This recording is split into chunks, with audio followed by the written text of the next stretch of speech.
esa es la observación, no es una observación de no. Para que quede claro, para que tenemos que prestar un poco. Sí. Sí, o sea, la propuesta es efectivamente, olvidémonos, veamos de ahora en adelante, y las personas que explícitamente no dicen que no quieren donar, se le considera que sí quieren donar. Pero el Ministerio de Salud también opinó que las familias tenían que participar en esa decisión, y es lo que comenta el congresista de Vela, donde ahí es donde se complica todo. Uno que está en un momento de dolor, está por encima de tu ser querido, quieres que lo corten, no toquen a mi hijo, déjenlo tal como está. Entonces hay unas decisiones emocionales, entendibles por cierto, pero cuando la familia dice que no está en su decisión, esto hay que hacerse, bueno, háganlo pues ya, ¿no? Entonces ese es el problema, y ahí es donde la opinión del Ministerio de Salud ha debilitado la propuesta. Bueno, con respecto a eso, la segunda parte, que justamente es eso, también quiero comentarlo desde el punto de vista de experiencias internacionales. Chile fue el año 2010, propuso el consentimiento presunto, y la respuesta inmediata fue que 4 millones de personas pueden inscribirse como no. Y el 2013 tuvo que hacer un ajuste. ¿En qué sentido?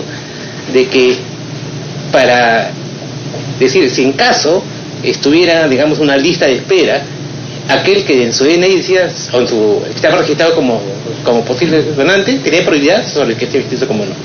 Fue un poco un poco de impuesto, y con eso hubo un ligero incremento, pero nuevamente Chile ha vuelto a tasas de antes de la ley, hasta el año 2018. Colombia lo ha implementado en el año 2016. El 2017 ha tenido un pico alto, bastante importante, pero todavía no tenemos información del 2018. Vamos a ver cómo va esa curva. Internacionalmente, los países, como bien se ha dicho la doctora Díaz, los principales países que son donantes, que tienen las tasas más altas en Europa, es España y Croacia. Croacia, quien lo creó el sistema fue el mismo doctor Matizán, que es el que creó el sistema en España, con la misma lógica.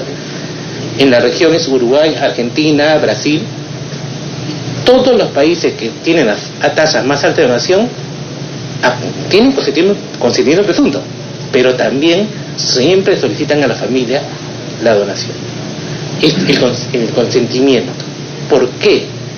Porque lo que la política, o sea, la promoción social, si se puede decir, de la donación se ha dado con el compromiso de la sociedad. O sea, si la sociedad no se compromete, esto no va. Y cuando una de las causas de por qué hubo esa disminución en estos últimos años de la donación, en ese momento ya viéndolo de afuera, y bueno, análisis que hemos hecho y estamos tratando, todavía terminándolo, podemos comparar con otros países, vemos que en aquellos países donde hubo escándalos de corrupción, la gente comenzó a donar menos, porque había desconfianza en el sistema. Lo mismo pasó en Brasil. Cuando hubo el destape, bajó su tasa de donación. En otros países donde ha habido problemas han bajado, y es lógico, porque la gente desconfía del sistema, desconfía de todo. Entonces, es una de las explicaciones. No, de repente no es la única. También el Ministerio de Educación dejó de poner en los libros de primaria, donde estaba el tema de donación de órganos, lo retiró. Sí, doctor, disculpe la misma. Respecto al tema educativo, ¿qué países tienen, digamos, una buena práctica de generar conciencia en las escuelas, que podamos revisar como para incentivar que el Ministerio de Educación retome esta promoción? Sí, de repente terminar el puntito de la familiar y luego pasar. Entonces nosotros, la experiencia internacional señala que siempre debe haber consentimiento familiar, pero eso va a ir progresando y no todos pasaron a las tasas de España, que tiene 1 o 2% a veces de negativa. No pasaron de golpe, pasaron hasta 20 años, te puedo decir. Pero nosotros, hay un datos interesantes. El año pasado tuvimos 70-80% de negativa familiar, como bien se ha dicho. Este mes estamos menos de casi 40% de negativa familiar. Este mes, después de muchos años, ha habido 10 donantes. Es una cifra que aparentemente es poco, pero está sobre los 2 o 3 que dan mensualmente. Entonces, usted sabe que ha habido una campaña fuerte trabajando de sensibilizar a la población, de llegar, y creemos que la educación, la promoción debe darse. Aparte de mejorar todo el proceso, tenemos muchas fallas en el proceso y tenemos que coordinar entre instituciones, que lo hacemos, pero sí creemos que siempre debería haber como un compromiso de la sociedad este consentimiento familiar. Es la única forma de ser sostenible el futuro, porque lo que tenemos que hacer es no tener una respuesta inmediata, que sí podemos tener y mejorar, pero el futuro tiene que ser sostenible, y la única forma que sea sostenible es que la sociedad cambie su forma de pensar. Entonces, ¿para qué? Para que cuando ya llegue el momento, a nadie, es totalmente lógico que nadie, por más que lo haya pensado y dicho, inmediatamente decir no, porque como usted bien dice, en un momento crítico de dolor hay una respuesta normal de las personas, pero sí las personas que ya están más sensibilizadas van a poder ser más fácil que done. Un tema una anécdota que siempre cuento es la reciente de seminarista cuya familia hace un par de meses recordó en el momento de que tuvo la certeza de la muerte cerebral de su familiar, que a los 16 años ese joven había dicho que cuando muera, si alguna vez se da la posibilidad, quería ser donante. Y la familia lo que hizo fue llamarnos a nosotros, ni siquiera fueron los médicos, sino llamarnos para decirnos, ¿sabes qué? Queremos que done. Entonces vemos que el trabajo de ahí por ahí es duro. Ese es trabajo a largo plazo, pero tenemos que hacerlo con bases sólidas y con compromiso de la sociedad. Este no es un problema que lo va a solucionar ni el Ministerio de Salud ni los médicos. Es un tema que cuando la sociedad se involucre en su totalidad vamos a poder mejorar. Pero sí el camino, no inventamos nada, es algo que vemos de buenas prácticas. Las buenas prácticas de los países primeros en el mundo, nuevamente, España, Croacia, en la región, Uruguay, Argentina, Brasil, tienen el consentimiento, siempre se pregunta a la familia, a pesar que todos ellos tienen el consentimiento presunto. Sobre ese tema, antes de pasar al tema educativo, el porcentaje de familias que cambian la voluntad, ya sea a favor o en contra, ¿cómo es el ratio? ¿Se consigue con el sistema actual que más personas cuyo DNI decía no, la familia iba así, con lo cual tenemos más porcentaje de donación de órganos que tendríamos si es que se respetase lo que dice el DNI? Me reformulo, que ni yo me entendió. Hay un porcentaje que dicen sí y la familia dice no. Esto nos quita un número de donantes. Ese número de donantes que nos quita es mayor que el número de donantes que se consigue al cambiar de no así. El año pasado 37 del total de 52 dicen no. Ya. El resto decían sí o estaba vacío. Okay. Ahora, 37, pero ¿y cuántos de los que habían dicho sí, la familia dijo no? Dos.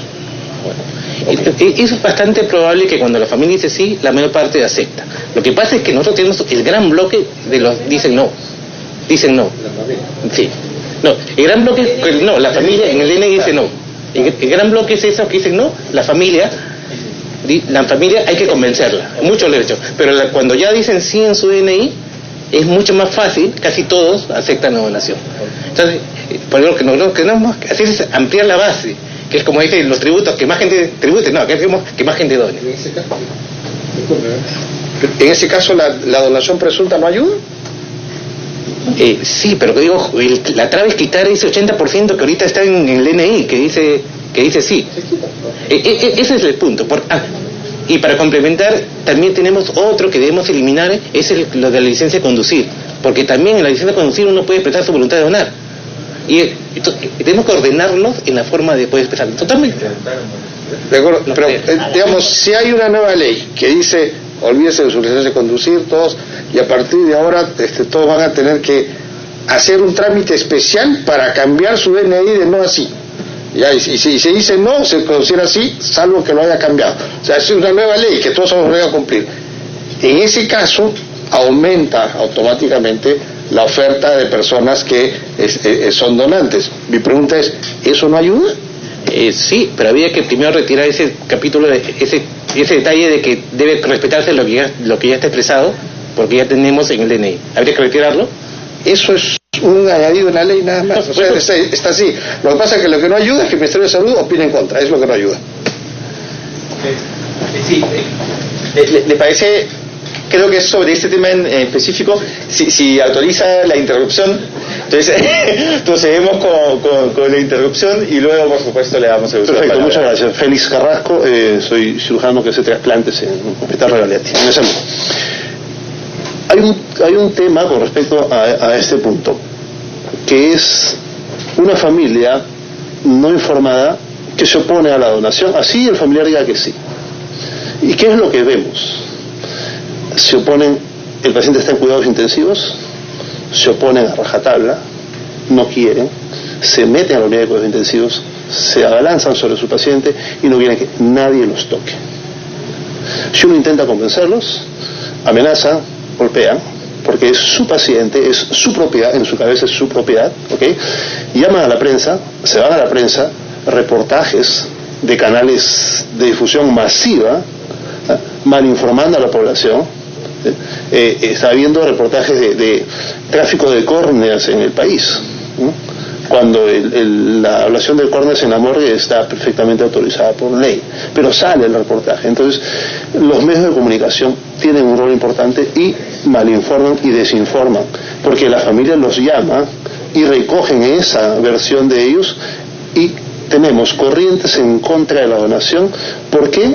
Porque los estamos obligándose a donar cuando ellos no quieren. Ese cadáver ellos no entienden, las familias no están informadas para entender que no es su propiedad, pero así lo interpretan, así lo sienten, y siendo su propiedad la decisión es de ellos. Entonces esa ha sido una de las principales causas por las cuales el consentimiento presunto no ha funcionado en muchos países, especialmente latinoamericanos, porque no están informados y porque la prensa contribuye muchísimo y vende mucho.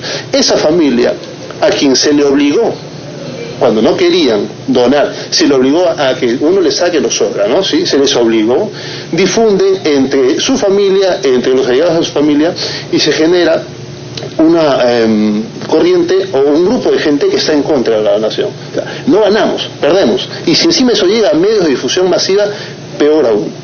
Entonces, ese ha sido una de las principales limitantes del consentimiento presunto, y por eso hasta ahora, a pesar de que la ley lo dice, se sigue preguntando a las familias. No estamos todavía preparados para eso. Un tema importante a recordar: la donación es, por definición, voluntaria, altruista, desinteresada. Aquí los vamos a un poco como que obligar a donar, y nuestra población todavía no está preparada para eso. Entonces recalco, ese ha sido una de las principales limitantes, y es algo que vemos, no me hables de donación, y si me hablan de donación se meten a la UCI y no dejan que nadie toque a su cadáver, porque es un cadáver.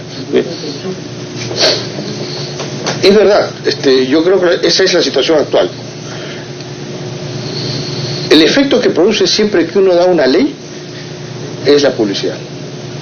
Una nueva ley se difunde rápidamente, y este tema de donación hay unos sendos reportajes donde la gente se va a dar cuenta de cuál es la necesidad de esto.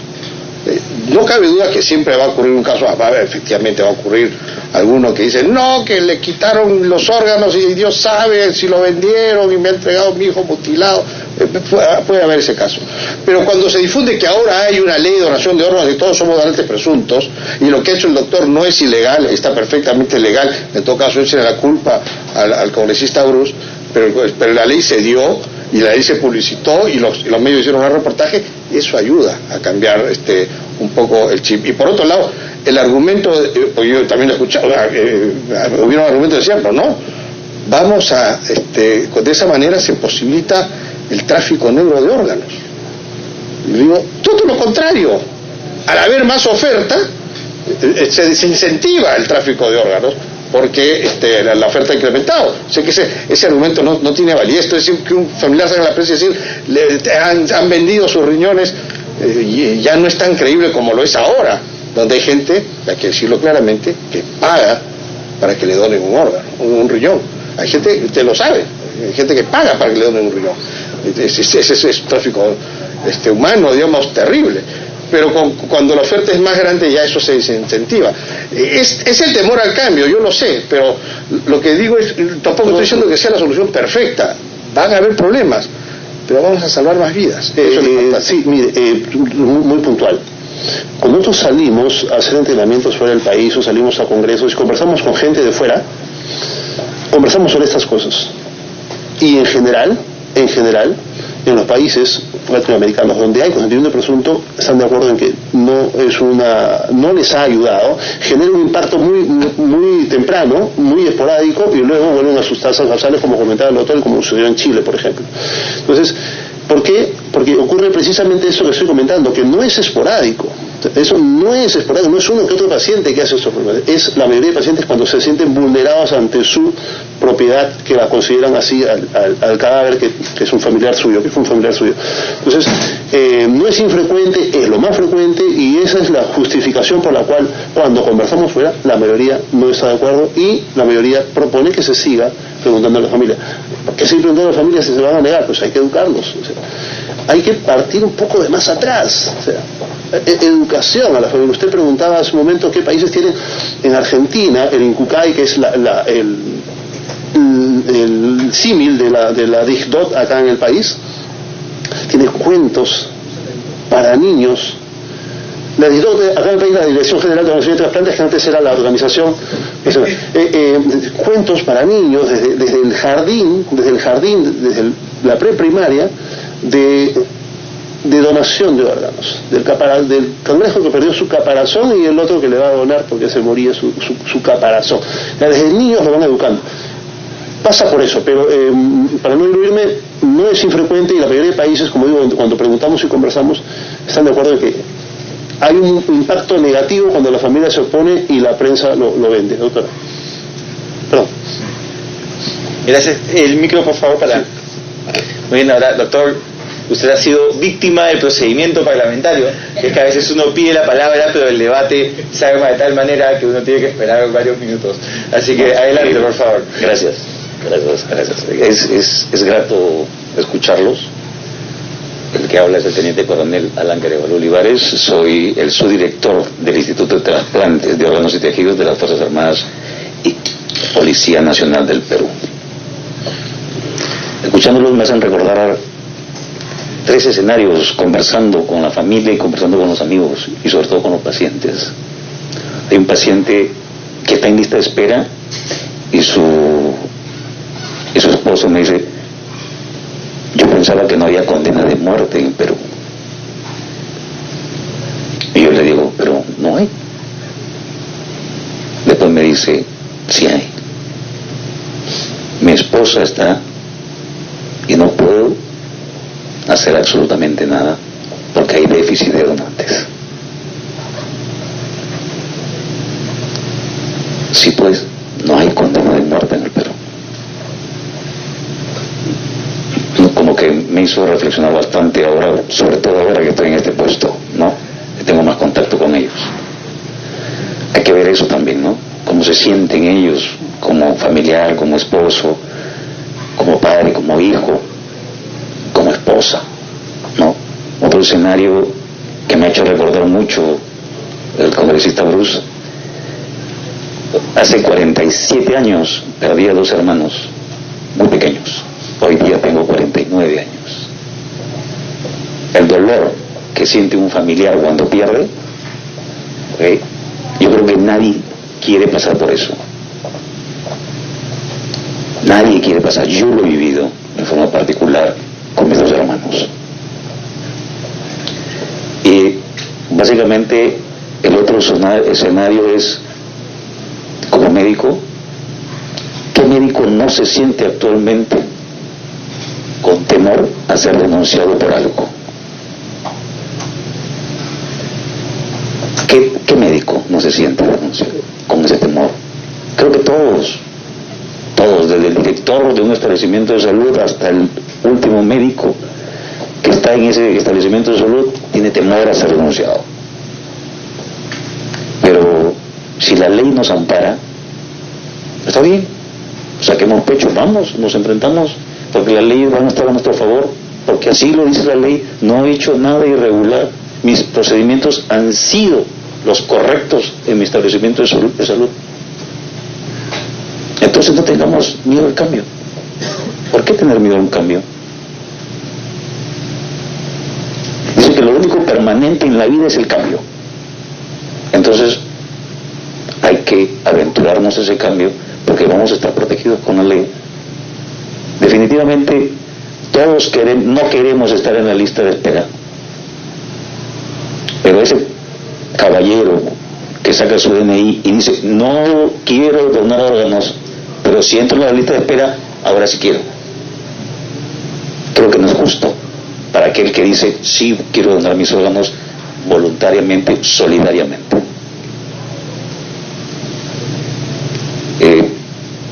Me gustaría ver cambios, y se los digo a todos, me gustaría ver cambios, no por mí, porque yo no sé de repente si mis hijos van a estar en esa lista de espera, pero sí atrevamos al cambio.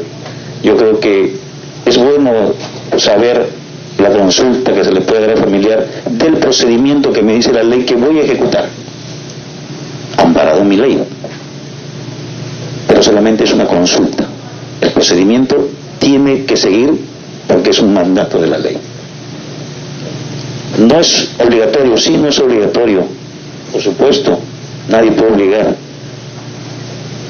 pero si escribo, voy a sacar mi DNI y lo pongo que sí, usted no está en desacuerdo, muy bien, haga los procedimientos para cambiar ese DNI, pero usted puede hacerlo ese procedimiento, hágalo adjuntando ciertos requisitos, una declaración jurada, notarial, certificada, la adjunta, conducto regular, con la RENIEC, y cambie su opinión.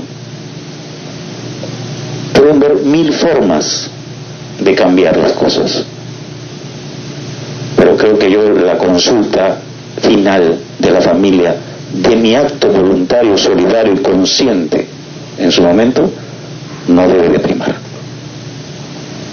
Yo creo que el paciente que está en lista de espera necesita esa gran oportunidad de cambio en nosotros. Gracias, eso te digo. Muchas gracias. Vamos aquí primero y luego con usted, por favor. Gracias, buenos días. En relación al consentimiento presunto, como dice el doctor Almeida, el Ministerio no está en desacuerdo, pero como ya han expresado personas que trabajan en este tema durante muchos años, además tenemos la experiencia de los países que tienen tasas de donación alta, entonces no hay que inventar nada, hay que adaptar lo que el resto hace a nuestra realidad.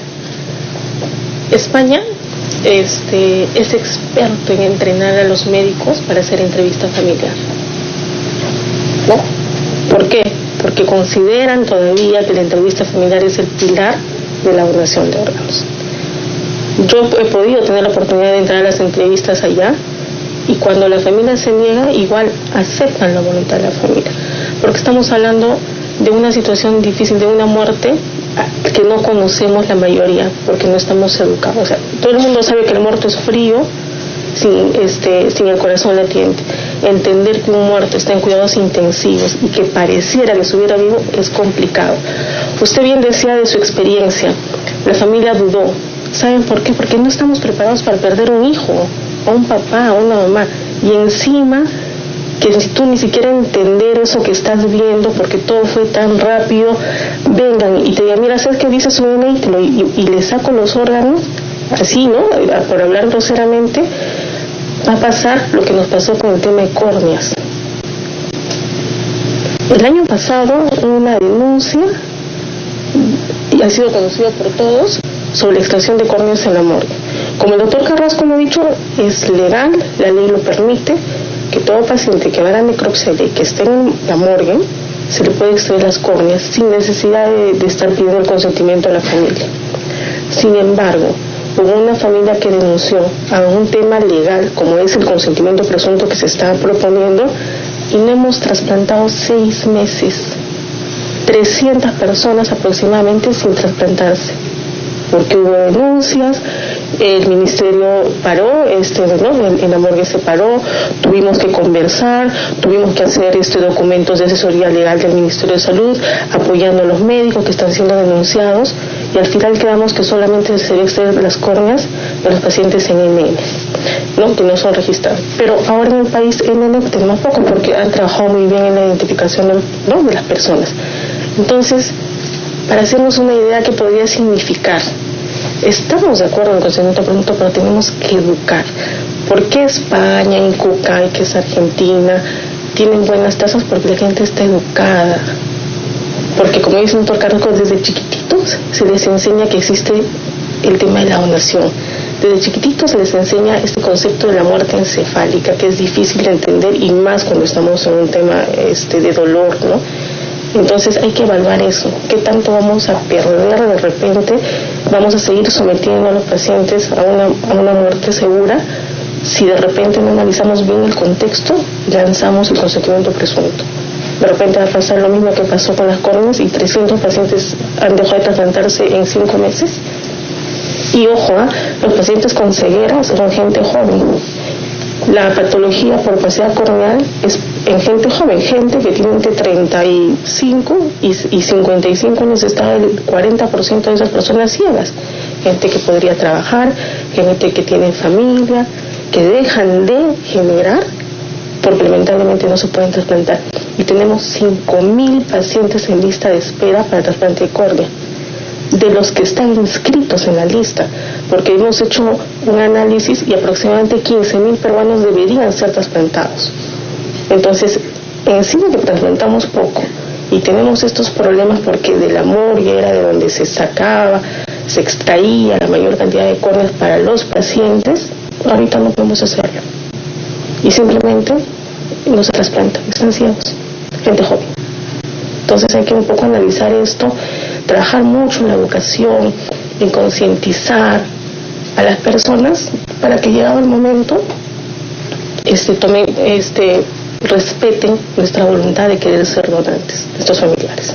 Entonces hay que analizar, yo considero que sería bueno reflexionar, analizar qué tan beneficioso podría ser en este momento en nuestro país con toda la coyuntura que hay, porque el doctor lo explica muy bien, en países donde había esa sensación de la población que el Estado no le brinda una garantía, la donación ha caído. Entonces hay que analizar bien el contexto. Agradecemos, y yo sí estoy de acuerdo con la donación, con el consentimiento presunto. Le agradezco al congresista Bruce por esta iniciativa de querer cambiar, de querer hacer algo más, de no condenar a los pacientes a que se mueran, pero también llamo a la reflexión y veamos si es adecuado, si es el momento, y si lo vamos a hacer, veamos qué mecanismos podemos emplear para que esto realmente no perjudique y sentenciemos más a las personas a morirse.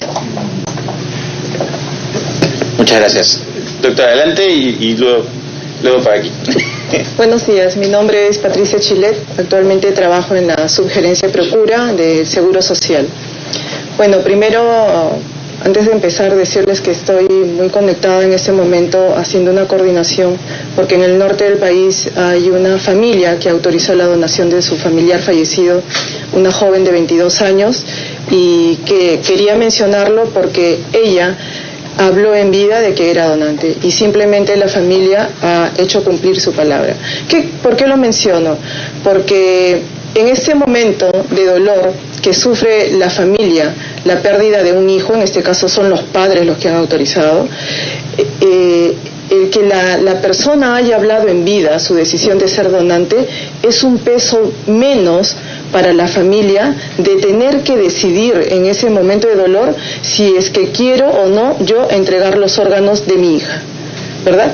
Entonces es un peso, es un alivio para ellos. Al contrario, lo que hace la familia es, esa fue su voluntad, ya se fue y quiero que se cumpla, ¿verdad? En ese sentido, escuchando la propuesta de la ley, donación presunta, y creo que es ir en orden, ¿no? Primero es establecer un plan de comunicación y de información nacional, ¿no? Y que haya una disposición de que los medios de comunicación masiva informen sobre los beneficios de la donación, ¿verdad? Y una vez informados, todos los peruanos puedan decidir. ¿Por qué es importante eso? Para no tener el efecto negativo que algunos de los países tuvieron, que en el momento que se dio la ley de voluntad presunta, de la donación presunta, al día siguiente o en los días siguientes hay un buen porcentaje de población que asista a través de todos los canales a registrar que no quiere ser donante, ¿verdad? Entonces, primero en ese orden, comunicar. ¿Y por qué? Porque actualmente nuestra población peruana asiste a una transición epidemiológica en relación a las enfermedades crónicas que son de alto costo para el país, hipertensión, diabetes, que terminan haciendo insuficiencia de los órganos. Miles de pacientes ingresan anualmente a terapias de reemplazo renal, diálisis, ¿no? Y son terapias sumamente costosas. Estos son los pacientes que luego pasan a formar parte de las listas de espera, ¿verdad? Entonces, la población lo que tiene que saber es que estas enfermedades pueden conducirlo a terminar necesitando de un trasplante, cuidarse, y tiene que conocer de los beneficios de la donación de órganos. Población informada puede tomar una decisión siendo consciente y de inmediato debe comunicarla a la familia, porque como estamos viendo en este momento, la familia es quien va a hacer respetar la voluntad de esa persona. Era todo lo que tenía que decir. Gracias. Doctora, adelante.